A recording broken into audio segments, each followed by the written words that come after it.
So what's the difference between the type of professional that you seek out to assist you, your family, and your child? Oftentimes that's not well known because most parents think that the professional that they're seeking out to help them with behavioral and mental illness is the same type of professional. But I'm going to share with you that there's different types of professionals that will be willing to work with you, and they all approach behavioral mental health concerns differently. Now, my name is Taharka Sankara, and I'm a licensed clinical social worker. I'm a licensed clinical alcohol and drug counselor, and I'm also certified as a trauma-focused cognitive behavior therapist. And what that means is I empower parents and youth to enhance and refine the quality of their relationships by increasing their self-awareness, enhancing their communication, and develop some skills so they can manage their emotions and enjoy a peace of mind and have a smooth transfer of intergenerational health and wealth. Now, over the years, I've worked with plenty of parents, plenty of youth, and they often caught up in this dilemma of understanding or misunderstanding the professional that they seek out. Now, oftentimes when your child is maybe in school, you may experience some challenges with them, the school may be experiencing some challenges with them, and they may recommend that you have a psychiatric evaluation. Now, you must understand that a psychiatric evaluation is something that's specific and the outcome is going to be specific, right? So what's the difference between a psychiatrist, right? A psychiatric evaluation, a psychologist, right? A psychological eval, or maybe a licensed professional counselor or clinical social worker, biopsychosocial assessment, right? So when you send your child, when they send you for a psychiatric evaluation, you must know that a psychiatrist is a medical doctor. So as a medical doctor, they professionals look at brain activity, injury, and they seek to solve that issue from a medical perspective, a biological or physiological approach. And that involves pharmacology, right? And what I mean by pharmacology, that's medication. So what a psychiatrist does, their evaluation, their assessment of you or of your child, 9 times out of 10 is going to end up with the medication prescription. Now, they'll also recommend some talk therapy, some other therapeutic approaches that may assist, but their primary goal, their primary outcome is going to be to prescribe a medication. So you want to ask yourself a question before you seek out a psychiatrist, whether or not you think your child actually needs medication. Now, I'm not totally against medication because I do know that medication does help, right? Medication is a drug, and drug changes mood, drug changes attitude, it changes brain chemistry. So medication may be helpful in your situation. But I do want you to ask yourself that question prior to just going and get a psychiatric evaluation and putting your child on medication when there may have been another alternative, right? So that's a psychiatrist.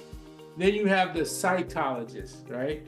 The psychologist is also a doctor, right? They specialize in the study of mental health, mental processing, right? Emotional reactions and behavioral responses, but they do not prescribe medication. They're not qualified to prescribe medication. However, they may work closely with a medical professional like a psychiatrist or a physician that may prescribe medication and assist that child, right? So they seek to resolve problems by an approach, a therapeutic approach, and addressing it in different strategies, different theoretical orientations that may be more behavioral, emotional, and cognitive focused. But they do not prescribe medication. So you want to make sure that if you're seeking out some help, a psychologist may be someone that you consider, right? And they are doctors as well, but they're just not medical doctors and they don't prescribe medication.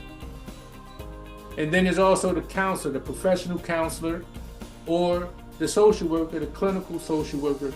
Now, I want to just kind of differentiate some things here because every social worker is not a qualified social worker in the field of social work. And what I mean by that once you graduate from school, you have bachelor level social workers, right? A BSW. You also have a master level social worker, MSW, and those are social workers. However, they're not licensed social workers. So there's also different levels of licensing.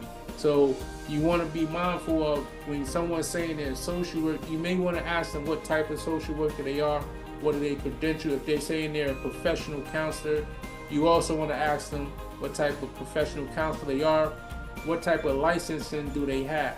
Now, all social workers who's considered a social or a licensed social worker, a licensed professional counselor, they must have a master's degree or a doctor's degree as their level of education.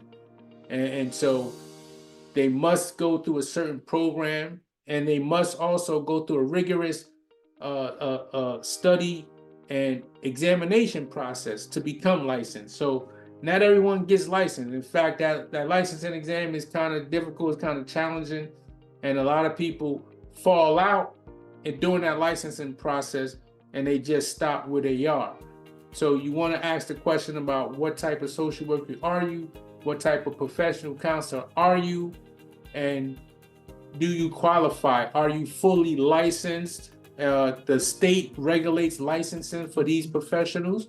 So you want to ask them about what state licensure are they licensed in the state that they practice in, and make sure they're appropriate for your circumstances. So now, if they're a licensed professional counselor, licensed clinical social worker, again, you have generalists that may be able to assist you and help you, but they're not an expert. They're not a specialist, unless they are, right? If they're expert in a particular field, they have a specific focus.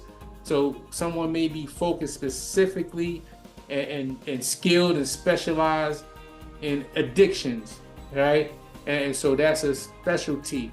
Someone may be licensed and they may have a specialty in trauma approach. So you may want to be able to identify what is the specialty, if they are an expert, if they are licensed and skilled in that area, to actually help you with your issue. Now, these individuals, although they may have a doctor's degree, is not required. They are required to be licensed, but they do not prescribe any medication. And again, they may work closely with a medical doctor or a psychiatrist that prescribes medication. So when a psychiatrist prescribes a medication and he says also some clinical therapy, they coordinate and work closely with a professional counselor, a psychologist, or a clinical social worker. So they do that therapeutic piece, and the psychiatrist does that medication piece. But a social worker does not prescribe medication. A professional counselor does not prescribe medication. So what's the difference? You have it now. If you didn't know, now you know. And you want to make sure that you're well aware, you're well educated on what the difference is between a psychiatrist, a psychologist, a social worker, or a professional counselor. So if you like this information and you're interested to engage a little more, learn a little bit more, join the Next Gen Parenting Group, where that's a virtual village where you have an opportunity to ask questions, receive some content, learn and grow from each other, so that you can enhance and improve the quality of your relationships as well, and increase the satisfaction on your parenting journey. So join the Next Gen Parenting Group. I look forward to seeing you in that room.